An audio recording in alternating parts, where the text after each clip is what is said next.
আপনার বাড়ির আশেপাশে যদি কচু গাছ থাকে, এটা কিসের ইঙ্গিত বহন করে আনে আপনি কি জানেন? বাস্তুশাস্ত্র মতামত অনুযায়ী বেশ কয়েকটি গাছ আছে যেগুলো আমাদের সংসারে নেতিবাচক শক্তিকে প্রবেশ করাতে পারে এবং ইতিবাচক শক্তিকে বার করে দিতে পারে। তবে এমন কয়েকটি গাছ আছে যেগুলো আমাদের জন্য খুব শুভ।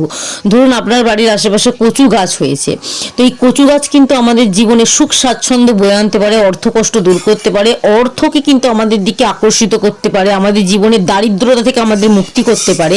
জীবনে যদি মানসিক চাপ থাকে, অশান্তির মধ্যে থাকেন, পারিবারিক ঝামেলা যদি নিত্যদিন আপনার সঙ্গী হয়ে থাকে, এই কচু গাছ যদি আপনার বাড়ি বা আপনার বাড়ির আশেপাশে থাকে, সেই সমস্যাগুলো কিন্তু আস্তে আস্তে কাটতে শুরু করবে। তবে সঠিক দিকে কিন্তু এই কচু গাছ লাগাতে হবে, বা আপনার বাড়ির আশেপাশে যদি হয়ে থাকে আপনি লক্ষ্য করবেন কোন দিকে হয়েছে। এই কচু গাছ যদি আপনি পূর্ব দিকে অথবা উত্তর পূর্ব দিকে লাগাতে পারেন তাহলে কিন্তু জীবনে শুভ প্রভাব আনতে পারে।